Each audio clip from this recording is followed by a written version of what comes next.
2 anys després. Testimonis.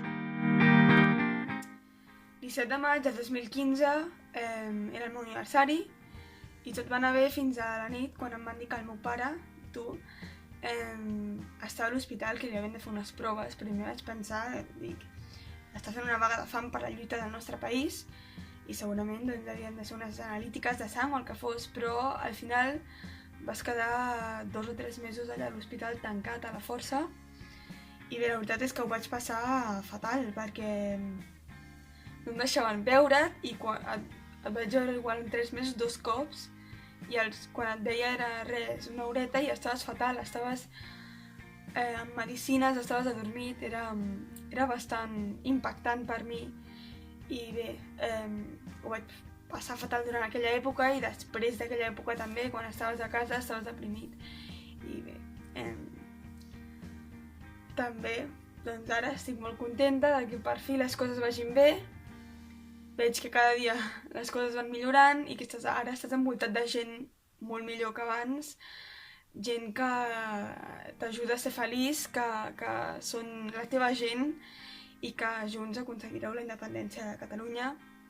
I bé, que tot i que moltes vegades em queixo de que parles molt de política i tal, que m'agrada que ho facis i que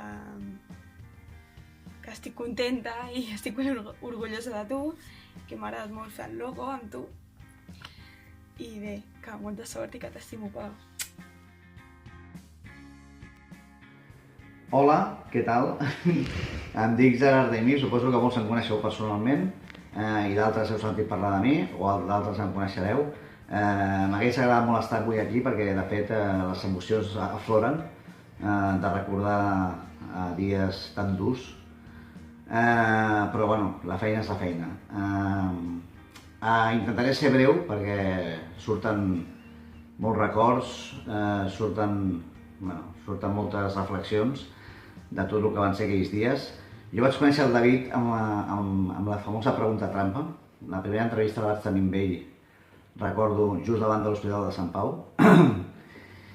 I bueno, l'únic que us puc dir és que per mi allò va ser la demostració de que vivim en un estat repressiu, de que vivim en un estat franquista, borbònic, sota l'oligarquia borbònica franquista. Per mi allò va ser la demostració de que tot era mentira.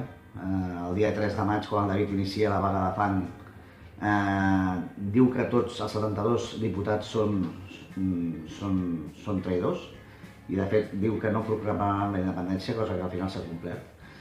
I això surt en una ràdio un programa de ràdio de RAC1 que el veu molta gent. De fet és el més vist a la franja horària de 6 a 9 de la tarda, de 6 a 8 me sembla que és, o de 4 a 7, perdona, de 4 a 7. I bueno, el dia següent, el dia 4 de maig, això desapareix del mapa, vull dir, desapareix tot del mapa, ens dediquem a repartir butlletes de la vaga de fam en mà a diputats, a regidors, a polítics, a organitzacions independentistes i ni cas. I bueno, ja quan arriba el sum de lo sum és quan ja el David va... perquè llavors a través de les xarxes socials l'ataquen encara molt més fort perquè són els que estan ficats allà per atacar directe, perquè no es dedicarà el Junqueras a atacar el David per la tele, no? Ni el Puigdemont, no? Llavors ens posen tots aquests personatges, no? Que ja coneixem tots quins són, no? Ubdic, Catalunya Acció, el Joe Bern, etc. no? Aleshores me'n recordo que aquí, doncs, com deien que no estava fent la vaga de fam, va anar a l'hospital per demostrar que realment doncs, no estava menjant i, bueno, durant 12 hores no vam tindre cap informació d'ell. Trucaven i ens deien que eren familiars, que no tenien accés a res. Jo vaig trucar al seu germà personalment, el seu germà va aconseguir parlar amb els metges. Bueno, va ser un segrest, el van detenir per fer-lo callar, el van segrestar, van intentar donar robots, van intentar que es matés, per resumir, ens van colar, aquí podríem fer una mica d'autocrítica, perquè teníem que haver tingut un bon advocat d'entrada allà i un bon metge d'entrada allà i vam anar ràpid i ens van col·locar un advocat que ens va trair,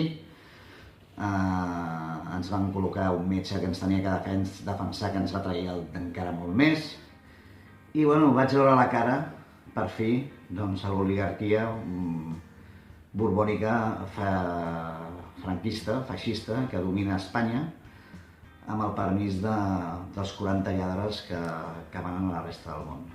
Aleshores, des d'aquell dia, si tenia algun dubte d'estar al costat del David Raventós, doncs aquell dia es van esvair tots els dubtes i des de llavors he estat al seu costat i bueno, vam fer el que vam poder per mantenir-lo en vida, així de clar ho dic, en vida.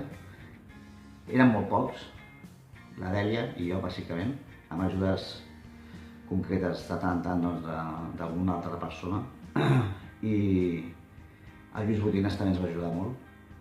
Va ser l'únic que, tenint un programa de ràdio petit, ens va contactar, el vaig a veure, ell informava cada setmana de com anava el tema, jo també per Facebook informava cada setmana, jo vaig ficar totes les portes que us podeu imaginar, de partits polítics, d'agrupacions independentistes. Alguns em contestaven de què estaven fent, si estaven bojos, altres simplement no em contestaven, etc. Bueno, des d'aquell dia vaig veure que teníem la veritat, que som la veritat, i que si volem alliberar Catalunya, els que ho podem fer som nosaltres només. I per tant, estic segur que comparat a el que érem en aquells moments, a el que som avui, si estigués aquí ho veuríem jo, això no pararà de créixer i al final, com sempre diu el David, guanyarem. Un petó i una abraçada a tothom. Visca Catalunya lliure.